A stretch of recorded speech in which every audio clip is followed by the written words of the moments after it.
Let's have Bracknell. Hello, Dave. Hi. Dave.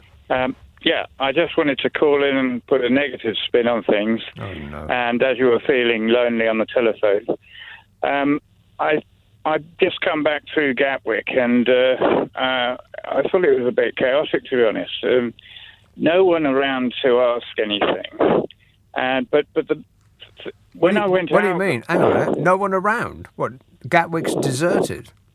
Yeah, if you wanted information, the only people there are there at which way to go, or which terminal and that sort of thing. No information point really. There's a few people on security, checking things. I would imagine. Yeah, but the strange thing was when I went out there, I went out to Corfu through Gatwick, and there's a film there which they show, which shows you what you've got to do. And one of them is you've got to take your shoes off. And you've got to take your shoes off. So half the people were taking their shoes off and half weren't.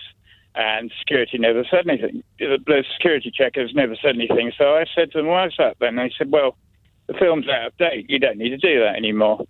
And then we got to the place where you had to make sure you had no more than 100 millilitres of liquid. Yeah. And I'd carefully decanted a lot of stuff just to leave 50 millilitres, a few items. Yeah, that's you thinking ahead. Yeah. Yeah. But that wasn't good enough because they said it's the size of the container. So I had slightly... Yeah, they said, you've got to get rid of that. So I had to go down to the pharmacy and get a special 100 millilitre container. And managed to get lost on the way back. But the fact... Lost? I went down 2 floors or something. Right. And, so it was a bit of a disaster. And but in the end, I realized... They said even cosmetics, you couldn't have more than... 100 millilitres. Right. But what I was thinking was, surely if they're going to ease up on shoes, which might have something dodgy in them, have these terrorists decided they're not going to use that method anymore? Yeah, the shoes thing was because some freak set fire to his, or he secreted explosives in his sandals, and he tried to set fire to them on a plane. He tried to light the blue touch paper and retire. But permanently, but he couldn't get them lit, and ever since we've had to take our blooming shoes off when we go through security, but not no more. Glad to hear it. Yeah, that's it. Have you still got to take your belt off so your trousers fall down? Yeah, I think so. Yes, and the watch has come off and everything. What was Corfu like? Oh, it was very good. I was amazed. The weather was really good, and and it was quite quick through customs at their end. Right. And simple, straightforward. And when you say the weather was good, what do you mean? Well, it was quite hot. I got sunburnt. Oh my God! Well, thank you very much, Dave, but we don't wish to know that. Cheers, mate. 0345 6060 973. So there's nobody at Gatwick. I'd rush there straight away. Just get the first plane to anywhere. I heard Corfu is a delight at this time of year.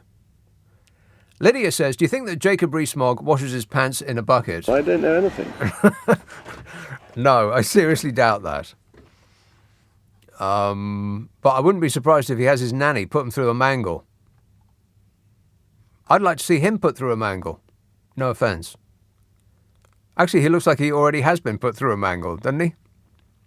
Rob texts, I am more than happy to be in the is there anybody... He just has the strangest... It does look like he has put his head through the mangle. Like it's been sort of pressed flat. Rob texts, I am more than happy to be in an anti-growth party. It's a darn sight better than being associated with a trust bully boy party who think it's acceptable to use illegal immigrants as pawns in their game of not treating them like human beings. It so saddens me that the poisonous woman dreams of throwing them on a plane to hide their inept attempts to deal with immigration, and Quasi the human calculator, who's so spaced out on the poison perfume that Truss is wearing. Wow. Okay, that was a little bit of editing might have been good there, Rob, but I get that you're very, very angry. Stop whining. Tom says, I got COVID and I'm miserable. Please give me some good news. Anything will do.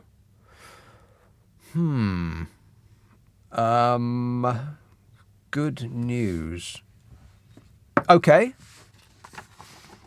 The Trustbot has spun on her axis and given us another U-turn. Because at first, now I'm not going to be able to get this all in before the news, so I'll give you some good news after the bad news, which is coming up shortly. Can you wait that long? Andrew texts, fasten your seatbelt, it's a full moon. I thought it was a full moon last night, but it's a full moon this evening, is it? Aren't there also, shooting stars tonight? I can't remember. It sounds good on paper, we're going through an asteroid belt, or I've got no idea. And there'll be a celestial display.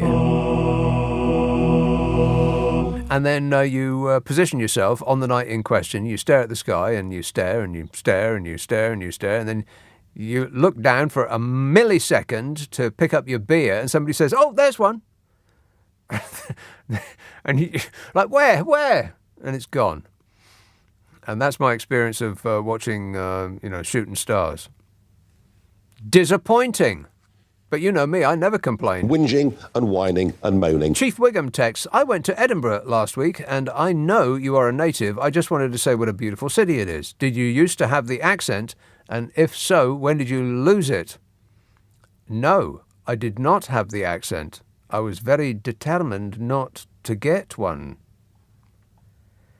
Devlin tweets, some people might get bored come election night, Nick, watching one Portillo moment after another unfold for hours on end. Not me, says Devlin. No, me neither. I can't wait. The looks on their faces, it'll be a delight. That is assuming that we get to have another election, which is not really something that you could put money on. Not at this point. Liz Truss will be the politician that is very, very strong and clear about there not being necessary to have another election. She's very robust on that point.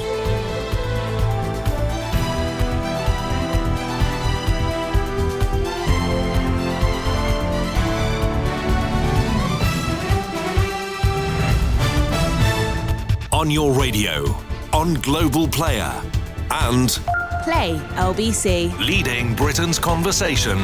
This is LBC.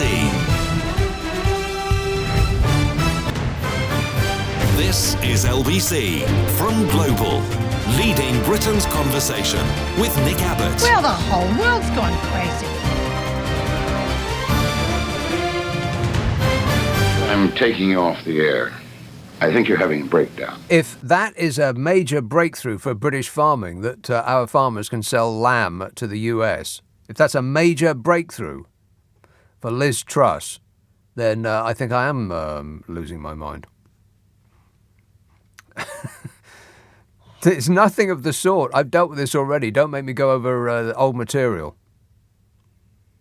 Lamb. We ain't going to sell no lamb to America. America gets 99% of the lamb that it eats, and it doesn't eat very much because it's not to their taste. 99% of the lamb that they get is from New Zealand and Australia, which both of which can produce lamb much more cheaply than we do because they don't care about the welfare of the animals like we do. So we ain't going to sell nothing. And it's not a Brexit bonus besides anything else, because the whole of Europe can now sell lamb to the US. Breakthrough. That's pathetic. Wiz tweets, that list of MPs, the Tory MPs breaking the law is blowing my brain. Do Tory MPs ever do any actual work, says Wiz, in relation to the list of Tory MP law breakers that I read at the beginning of this show. Do they ever do any actual work? No, they're too busy breaking the law like Judas Priest. Rock and roll! Trev emails, poor people still vote Tory. Beggars believe. Well, it is a puzzler. It really is a puzzler. Don't underestimate the power of the hatred of minorities. Copenhagen, Antonio. Good evening, Nick. It's Antonio from Copenhagen, but in Mumbai. In so before I Mumbai? start, in Mumbai, yes. I'm actually trying to get to sleep listening to you. I've been a little bit unsuccessful. So before I start this, I'm going to apologise to you, Nick. Okay, then. As I've been catching different presenters whilst falling in and out of sleep. So there's two things I want to just to attack, if I may. One of I woke up actually at the back end of a very good caller who was informing that CDS traders, credit default swap traders, were trading them up to the very last minute. And that's actually not true, because they were trading them continuously and even after they'd been bailed out. In fact, they've never stopped.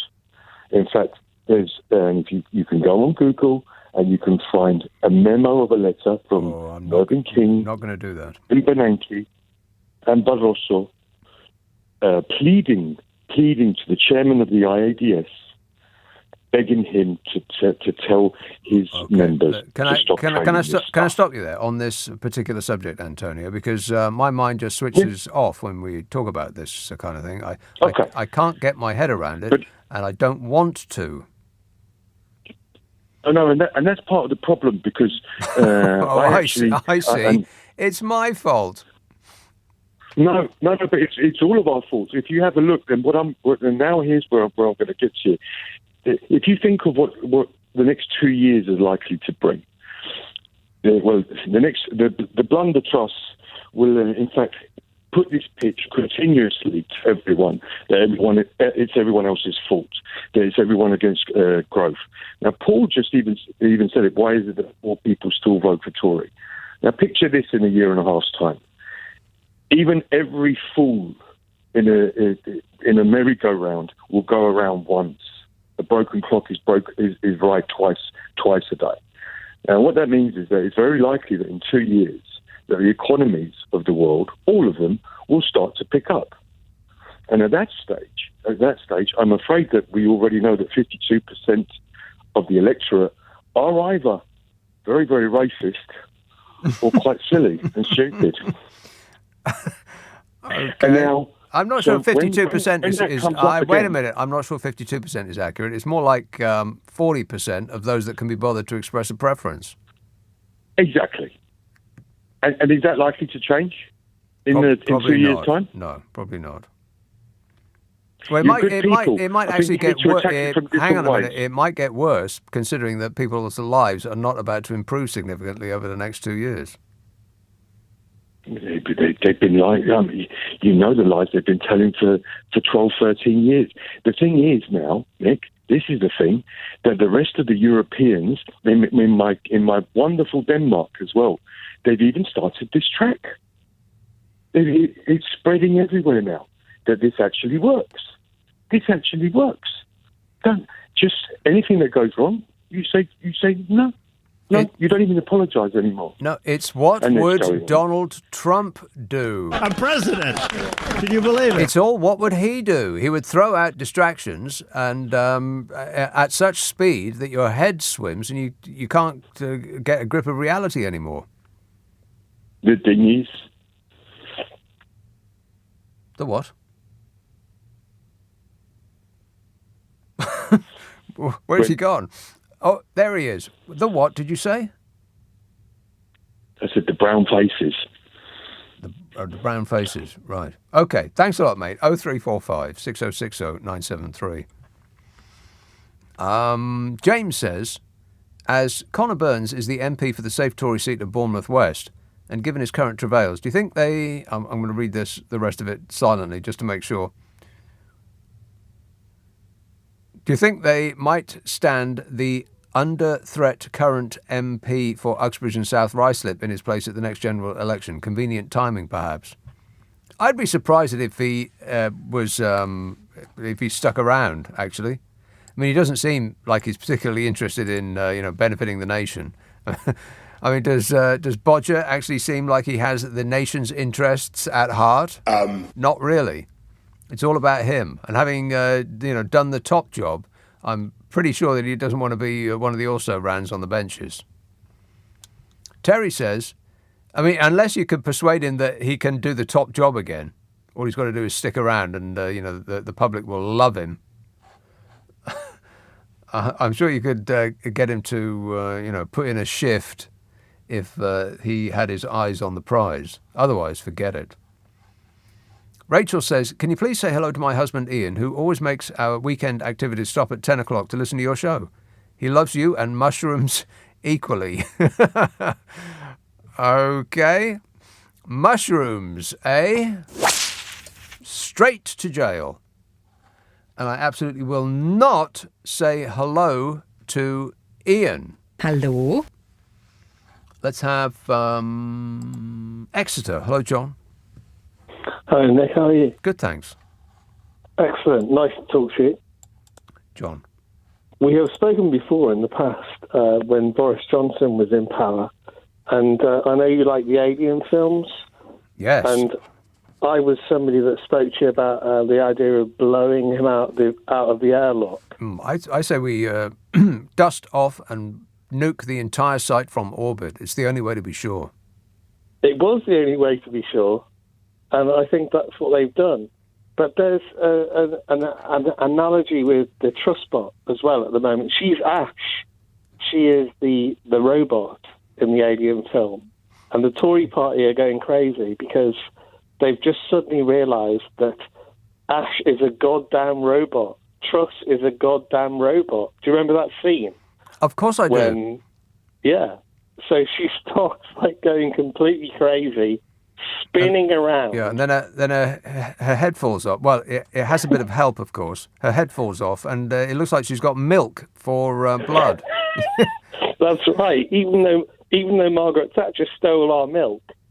That's right. That's where she put it. Mainlined it. Yeah.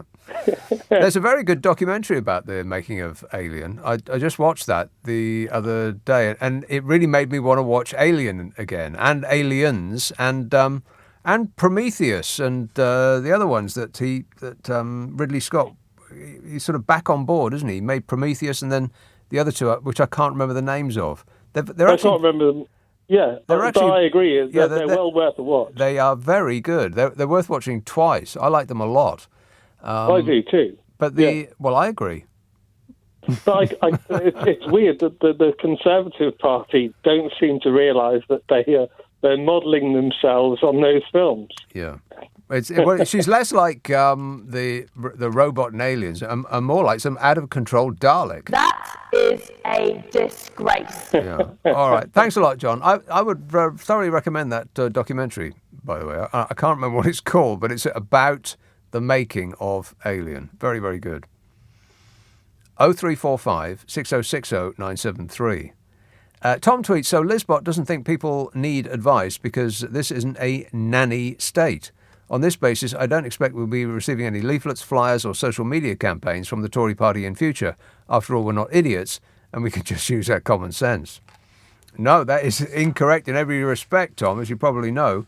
She's spending, I think it's the best part of, is it £1 billion of our money telling us how great she is? £1 billion! I mean, it would take that much to convince me. Of course, for some things, she just doesn't have any money at all. The blunder trust regime wanted to stop... This is the good news, by the way. It starts bad and gets good. The blunder trust regime wanted to stop free rail travel for military personnel to attend remembrance services this year because it said it costs too much. What? Yeah. The government decided that the cost would be too great to provide free rail travel for military personnel to attend remembrance services. They just chucked that one out there to see how it floated.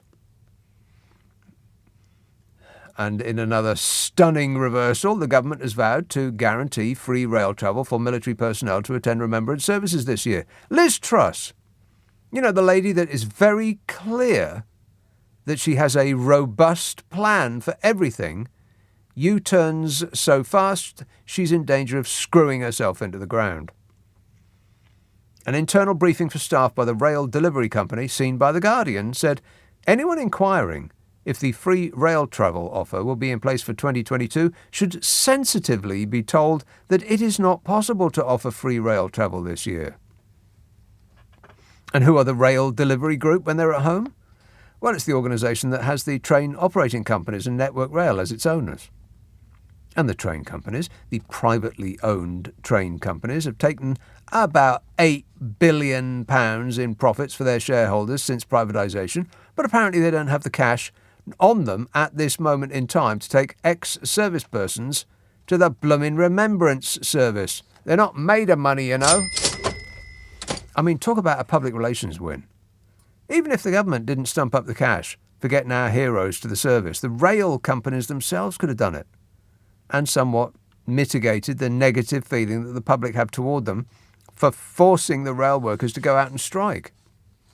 Because uniquely in my memory, the public are not on the side of the rail companies, they're on the side of the striking rail workers. Remembrance Sunday, held on the 13th of November this year, and the Royal British Legion says it is an opportunity to remember the service and sacrifice of all those that have defended our freedoms and protected our way of life. But it doesn't make money, so the Lizbot isn't remotely interested. Other people are, though. Johnny Mercer, the Conservative MP, said prior to the U-turn, "This is the first government in UK history that seems happy to be reducing service military personnel's rights." He said Liz Truss has taken away ministers from the Office of Veterans Affairs, and there seems to be a deliberate focus away from veterans and serving personnel. I'd suggest the Prime Minister rectifies this immediately, as I'm sure she will be aware how hollow she'll look at remembrance when her policies are so obviously in the other direction. You know what? I think she'll look hollow no matter what she does. Hollow like a dead tree. But the instinct of the regime, never mind about what decision they arrived at eventually, the instinct of this regime was that this was something they didn't want to pay for. Too expensive to give a free trip to the remembrance service for those people who fought for this country. Not good value for money. Keep in mind this is the same blunderbuss that flew to Australia to try and get some positive publicity for the disaster that is Brexit. Now, she could have gone on a commercial flight at the cost of about 10 grand for a first-class ticket. But that's not first class enough for Fizzy Lizzy.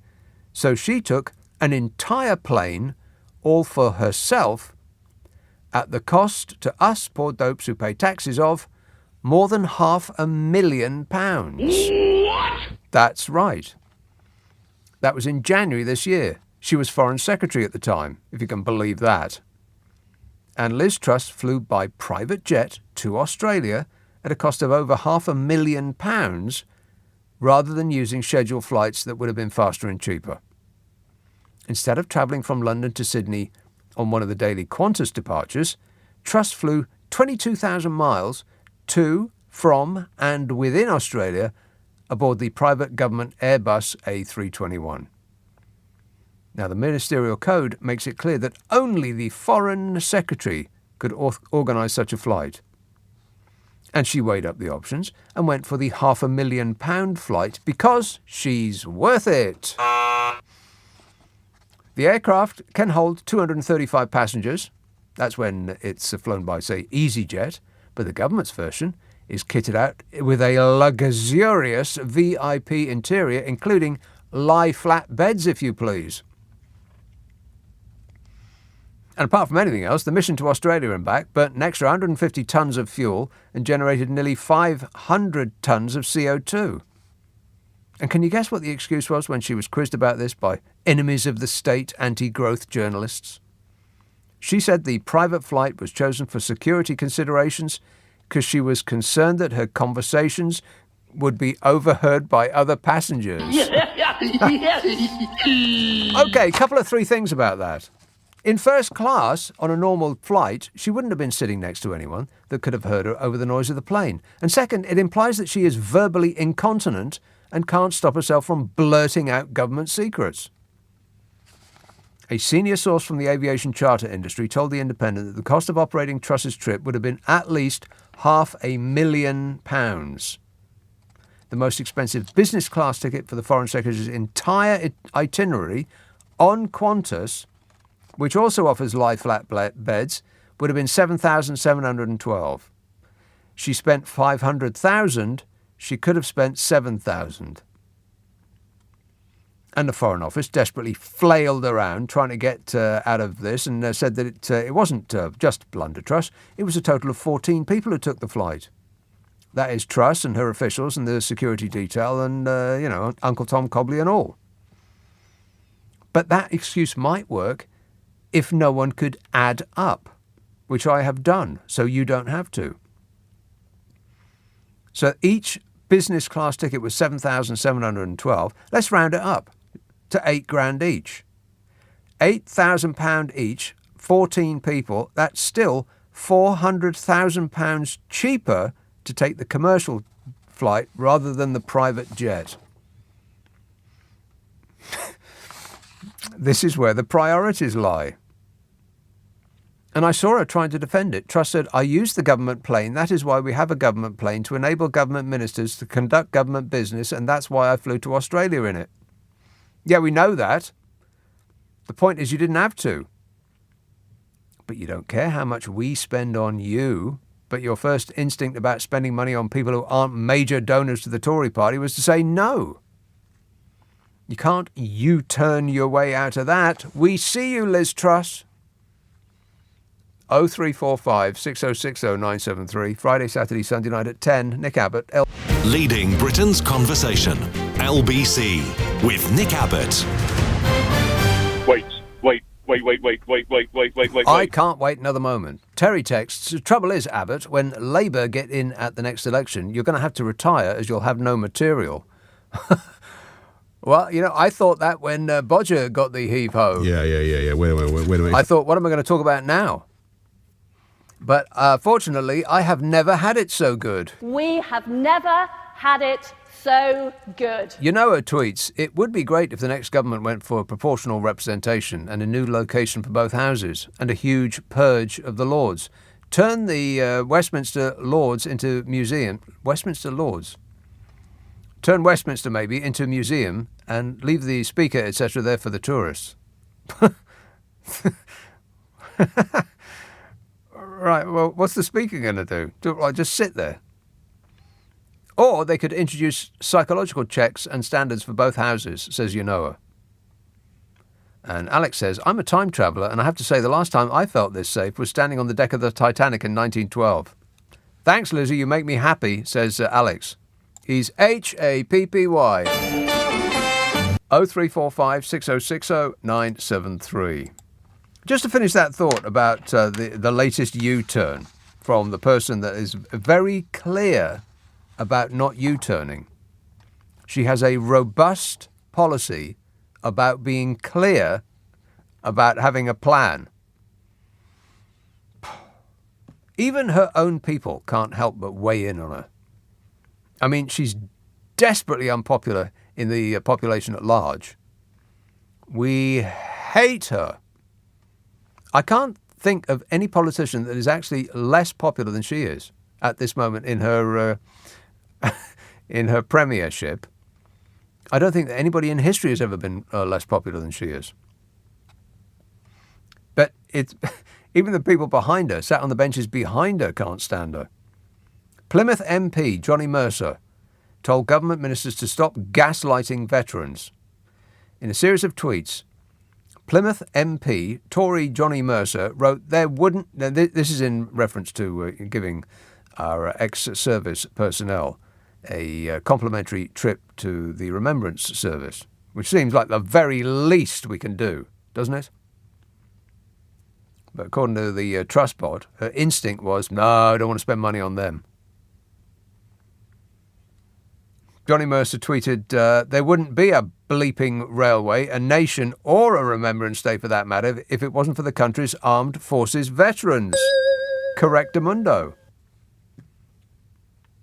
Asked whether she deemed its deployment a good use of public money, the Truss bot said, we have a government... Oh, this is her back on the plane again.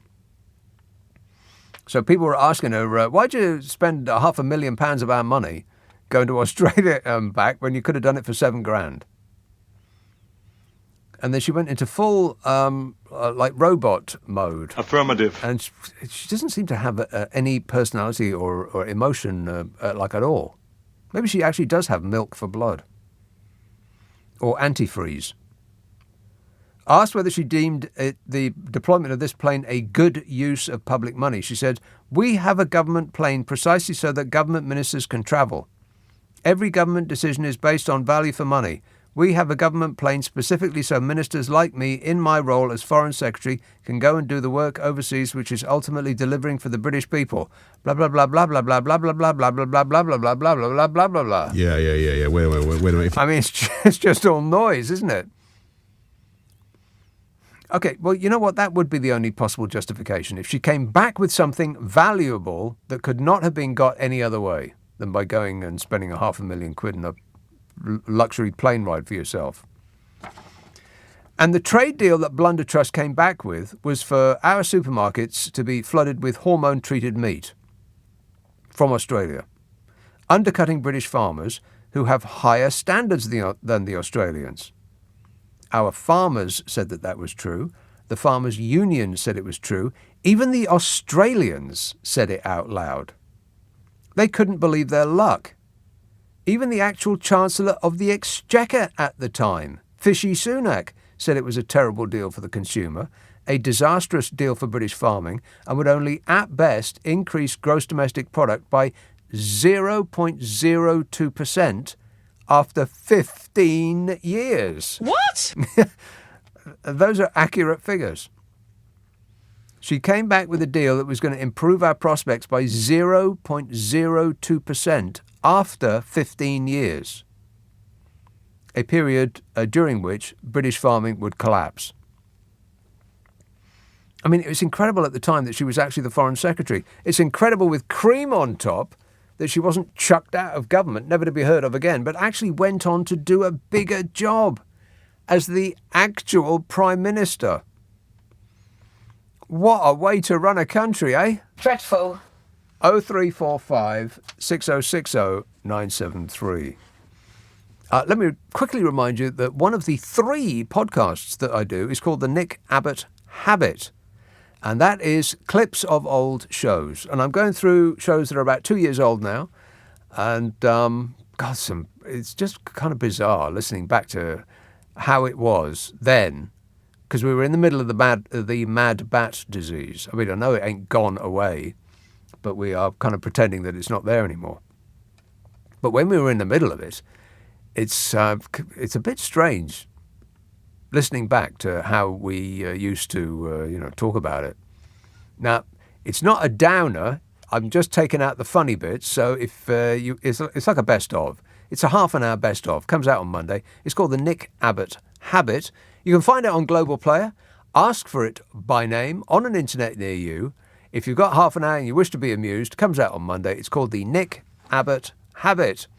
If you just do an internet search on my name, Nick Abbott Podcast, then all 3 will become apparent as though by magic.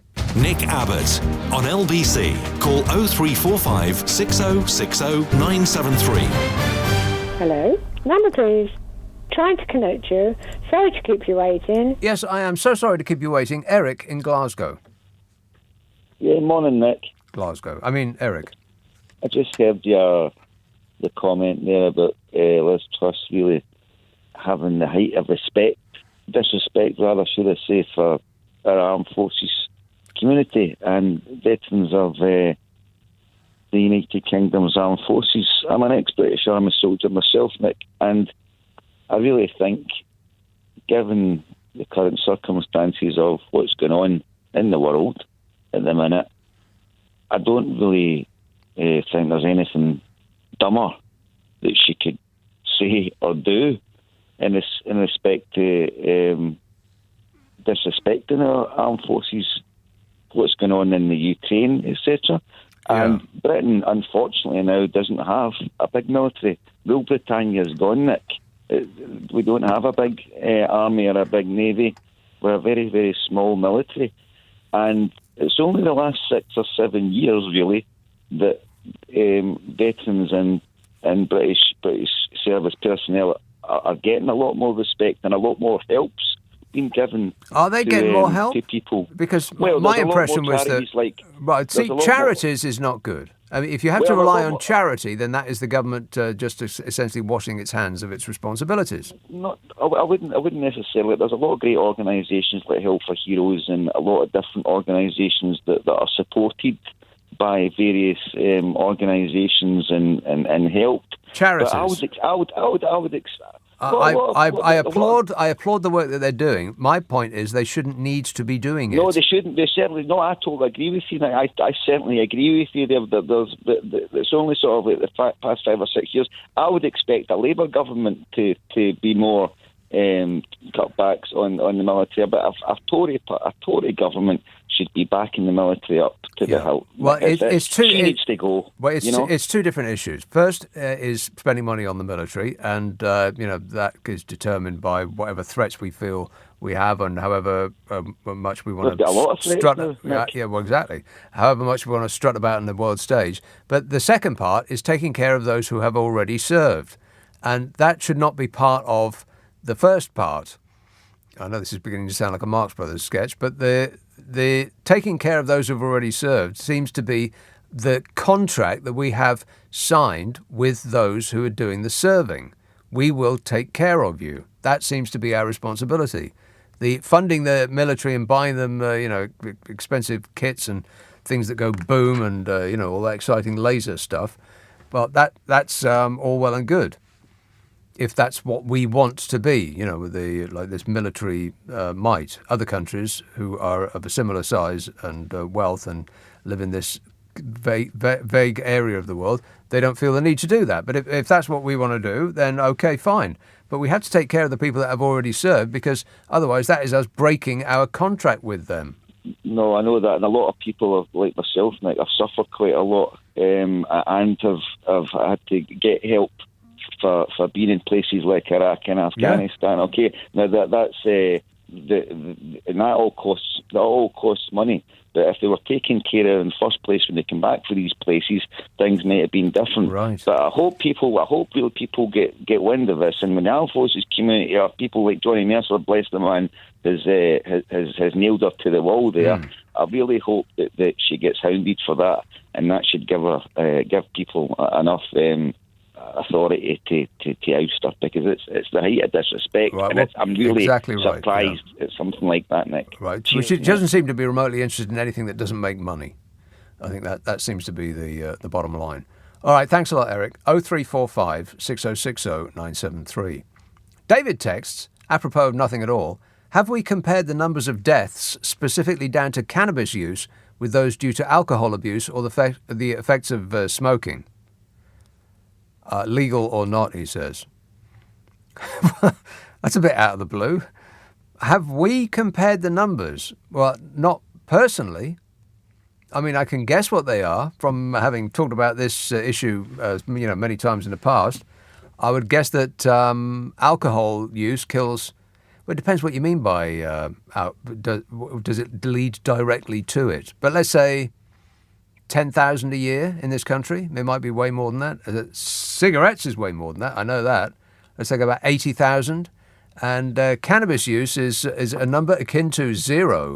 Want to score some pot? I think it's about zero, isn't it? Some years go by and the figure is actually naught in the government's own published statistics. But again, it depends on what you class as a death specifically down to any of those things, because it might include some moron getting stoned and then going driving, which I think the death would be down to being a moron. But thanks for the question, David. A bit out of the blue. 0345 6060 973. Sevenoaks. Hello, Mark. Hi. I was wondering what you think would happen if the Conservatives were going into the next election behind the polls, as it seems they might. Yeah. And Truss used the breakdown of talks about the Irish border to call a poll on that for the same day as the election, with options like border on Ireland, border on the North Sea, rejoining the single market and rejoining the EU. At the moment, the John Curtis's poll of polls is showing a 55% support of rejoining on average, and the last poll is 59%. No, what, rejoining the single market or rejoining the EU? Rejoining the EU. Right. Well, it doesn't make sense to be out of it because it's cost us a vast amount of money. It's created a mountain of red tape. The businesses are going bust with every second of every day because they haven't got the export market anymore. We haven't got the access to the workers that used to make this country tick over. It's been an unmitigated disaster. We even used to have an entire person whose job it was to find a Brexit benefit. Does he know anything yet? I don't know anything. Still hasn't found any. Yes, well, the problem is, though, what are Labour going to say? I mean, are they going to say that they're going to disrespect the referendum and not implement the result? Labour are going to act like they are caught in the headlights and don't want to move in any direction for fear of offending someone. Well, I mean, if the polls are on the same day like that, a lot of people who really want to be in the EU may think that the only way of doing so is to vote Conservative if Truss puts the proposition like that. People who want to... I mean, it's hang on a minute. Serious problem. Hang on a minute. People who want to be in the EU will vote much less frequently than those people who do not want to be in the EU, because the people who don't want to be in the EU are old. By and large, they are older people. Older people vote. Younger people don't. And a lot of older people vote Conservative. Exactly. The point I'm making is that such a move by Truss may well cause a number of people to vote Conservative just because they want to be in the EU, whereas otherwise they would have voted for a centre-left party. Well, you can't possibly think that Liz Truss or the Conservative Party in general is going to give us another option to rejoin the European Union. Not now, not ever, never. Not part of the plan. But it may be the only way they could stay in power. And Liz Truss has shown herself to be flexible regarding membership of the EU. No, what you mean is she once thought one thing and then U-turned and now thinks another thing. Yes, but the point is, if she was to put such a bill to Parliament, it wouldn't require the Conservatives alone to vote for it, because there would be many of the centre-left parties would vote for it, many of the Labour MPs would vote for it, even if they were told not to. So she may well get it through on a mixture of votes from all of the parties. If it's two choices, which political party do you want to run the country and do you want to rejoin the European Union, the people that will go out and vote in largest numbers will vote Conservative and no.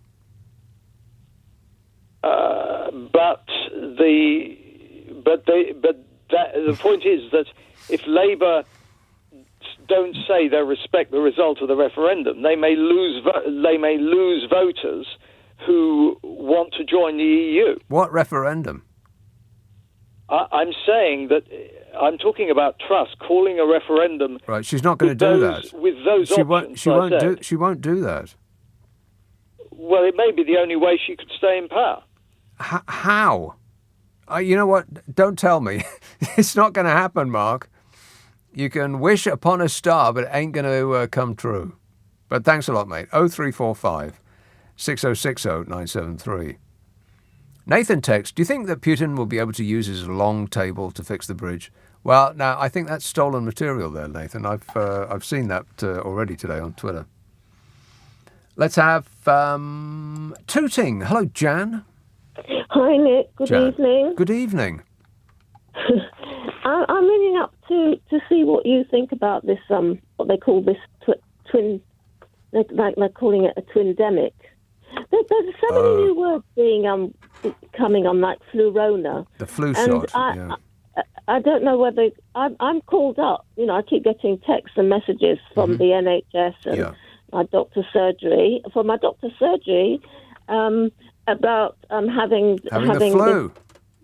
No, they call it the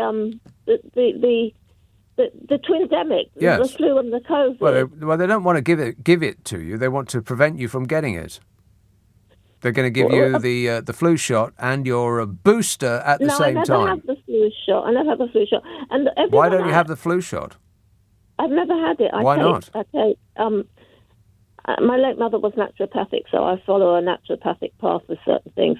And now, when I speak to people, naturopathic. How is that going to help? Well, yeah, because well, what do you take? What do you mean naturopathic? What do you take to avoid the flu? I take a thing called allicin, a substance. It's like the heart of garlic that's stabilised in a thing. It's done by a British company. Allicin. Okay, and how does that work? They send it around the world. They send it around the world, high dose. They don't sell it in the shops, the high dose. Right, and how's that working? How's that working out for you? Well, I've learnt to make my own, like my mother used to do. Yeah, but how does it work? Is it a success? How does it work? Oh, the heart of garlic. You know, it boosts the immunity and it protects you from things. Yes, Jan. Listen to me. Let me put it more clearly. Do you ever get the flu? No. That sounds like a yes. No, I don't. No, but I am concerned. I'm concerned because everyone I'm asking about people who are they going to take it? Because I'm looking to. I want to do a bit of research, but I just wonder what you think. Research. Just take the flu shot. No, I never take the flu. It's the virus thing that I'm concerned about. Well, they call it flurona. They're calling it flurona. I'd never have both at the same time. And they got different views. There's some saying that you shouldn't have the two at the same time, and others are saying, so just convenient. I tell you what, Jan, stop doing your own research. Those numbskulls on the internet don't know what they're talking about. No, ask your GP. She will know. Or he, sexist. Thanks a lot, Jan. All the best. Just a little pinprick. That'll keep you going for the show. Rock and roll! Lisa texts on a night like this. Is there an ethical hacker able to hack TrustBot's algorithm to improve her inner calculator's reliability? Steve says, just watched Therese Coffin giving that speech at one conference. Apart from the apparently dead people, one bloke was actually picking things out of his ear and eating it. Disgusting. Oh, God, that's the worst thing I've ever heard. Jan tweets, I found a sonic screwdriver and I'm going to dismantle that TrustBot for you. That is a disgrace. We got it at Selco. Selco, it's where the trade goes. At Selco Builders Warehouse, we've got real deals on a wide range of trade quality building products. This month, we've got an 11 square metre roll of NAV 100mm loft insulation for only £24.99 ex VAT. Now that's a real deal. Find even more real deals at Selco Builders Warehouse and online at selcobw.com. We got it at Selco. Selco, it's where the trade goes. That charge for 20%. This is LBC with Nick Abbott. Call 0345 6060 973. Tweet at LBC. Text 84850. Come on, we're running late. 0345 6060 973. Let's see now. Regent's Park. Hello, Vance. Hi, Nick. Enjoying your programme. Thanks. Thank you. Nick, you were wondering earlier what to call these people who are running our country and running us into the ground. Yeah. I've been thinking of this quite a lot because I'm writing a book on COVID and I'm trying to sort of judiciously choose what names to use. I think this bunch are traitors, they are vandals, they are thieves, and they are cowards. They're traitors because just the sheer fact of Brexit that has so weakened our economy, that was an act of treason. Yeah, I would agree with that. They are vandals because they spend their time trying to break up institutions that have been working well. I would agree with that. Nadine Dorries trying to break up the BBC, for example. Yeah. They are thieves because they take to themselves public money. Boris Johnson didn't need to employ three photographers to follow him around, but he did. Mm-hmm. Liz Truss didn't have to have that plane all to herself, but she did. Yep. And then, of course, you see the extent of the damage. And many people, I mean, not many people, but a significant number of people who have a reasonable intelligence have actually handed in their British passports, and they have taken Irish passports. Hilary Mantel, who died last week, she made sure that by the time she died, she had surrendered her British passport and she was an Irish citizen. Right. John le Carré and his wife did exactly the same. Well, just for ease of life, if Scotland ever does break away, then I'm going to be Scottish. Yeah, I wouldn't mind that either. I'm actively working on becoming Dutch because I do have distant Dutch relatives. Wait a minute. And How does that work? You're working on becoming Dutch. Want to score some pot? Really? My grandfather was Dutch. Right. And I therefore have a right to become a Dutch citizen. Well, only if you eat cheese at breakfast. Those are the rules. Yummy. I don't know. It has to be Dutch cheese, and that doesn't really taste of anything. It does. Gouda, fresh Gouda is delicious. Wow. So anyway, Okay, I thought I would supply you with a few names that we can call these clowns. Yeah. Okay. Good work. Thanks a lot, Vance. I can't wait not to read that book. I'll wait till it comes out on video. How does that sound? That's my best offer. Cheers, mate. 0345 6060 973. Let's have a call in Cheltenham. Hello, Sam. Hello. Sam. A couple of things. The first is I wanted to, I suppose, share a quotation. It's very short. It seems to be so apt and appropriate that, and it goes like this. Who are you quoting? It's Plato. Actually. Plato, right. Yeah. He said, rulers who are devoted to wealth will substitute exploitation for government. Sorry, that was very loud. He said that in, I guess, the 4th century BC. I think that's pretty much what we've got. I think so, yeah. And he invented plates. He did, and washing up liquid. And he also said that wealth as a social motive is to be mistrusted. The other thing I wanted to say, I expect it's been said by many others, but I haven't heard it, is the incredible sort of pot kettle cheek of talking about an anti-growth coalition when you're a Brexiteer. Right. I mean, has that been widely noted? I don't know. Well, exactly. And also the cheek to say that she will no longer listen to vested interests. That one too. I know that the think tanks... Disguising themselves as think tanks, yeah. When she said that, I just thought, no, that's so... amazing. If we ever run out of fuel in this country, we can illuminate our reading material with the gas lighting that is coming from this government. Fantastic. Can I say one last thing? Yes. Okay. Just that about the growth thing. That even if she achieves her idea of growth, it seems to me that growth just as an absolute thing is not an absolute good, and it's what she's talking about is malignant growth, which is like minimally regulated fracking and free ports with abysmal terms and conditions, all that stuff. Well, free ports that allow corporations to up their businesses from a place where they are paying tax in this country and move to an area where they don't have to pay any tax in this country and therefore don't contribute to this country in any way, shape or form. That seems to be the plan, to really to just strip mine this country for everything they can possibly get, like it's a supermarket sweep. Yeah, I do sort of think I think ram raid might be more appropriate. Well, than smash I keep and grab. saying it. Well, okay, smash and grab ram raid. What's the difference? Okay, thank you for that. By the way, have you seen Moon Age Daydream?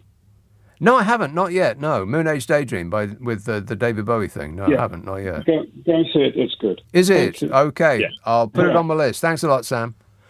0345 6060 973.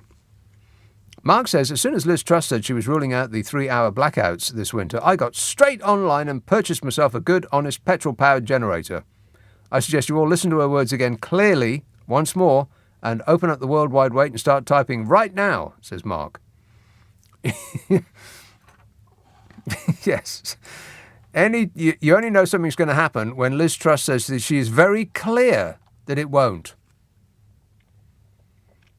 Dan says, the Getting Britain Moving slogan at the Tory conference struck me as being ironic. Many train passengers, myself included, won't feel that the government is helping them to move anywhere on certain days.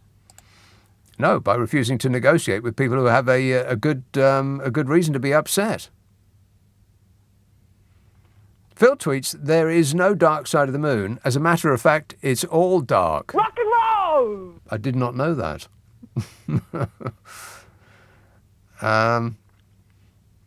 Adrian says, I have to disagree with you saying that cows can't tell the time. Oh, this is from yesterday. I often ask my other half what time it is, and she always knows the answer. Wow. That is so rude. Now, let's have I got any time? Well, I'll see. Let's see what happens. Coventry. Hello, Wayne. Yes, hello, Nick. Good evening. Yes, sir. To you. Yeah, it's just a thought about Liz Truss and the absolute hypocrisy. The fact that she's turning around and saying she doesn't want to offer advice to the public and, for dropping the ocean of 15 million, and she snubbed Jason Reed. But by the by, it doesn't stop all her cabinet ministers sitting alongside the front bench going to offer companies and conglomerates advice. Right. There's the hypocrisy. Well, they don't mind the nannying if it's a multinational corporation. It's not a handout if they're giving it to millionaires. That's just good business sense. Yeah, I just thought it was an important point, Nick. Okay, you managed to make it. You got it just under the wire. Good work, that man. Thanks a lot, Wayne. Some texts and tweets and emails just before I go. Steve says, you often remind us that the Labour Party always manage to mess up when it comes to elections. I think that's deliberate. Why would they want to get the blame for not being able to fix this mess that the Tory governments make? MPs still get paid plus perks when in opposition. Well, that is true. Why would anybody be so daft as to want to take over this country now? Because you know what the public are like. If the Labour Party win the next general election, then the day after, the British public will start blaming the Labour Party for the state that we're in. They will forget the previous, it would be 14 years by the time we get there. Could be 14 years of continuous Tory rule. And the British public will blame Keir Starmer personally for the state that this country is in, forgetting the previous 14 years. You know that that's true. I don't know why anybody would want to take over now. You've got to be out of your mind.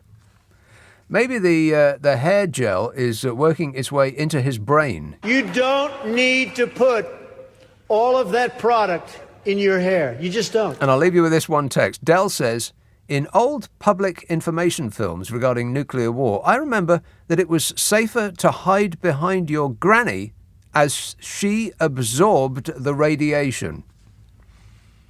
I knew I was going to find a use for that old woman. Thanks a lot, Del. Good advice.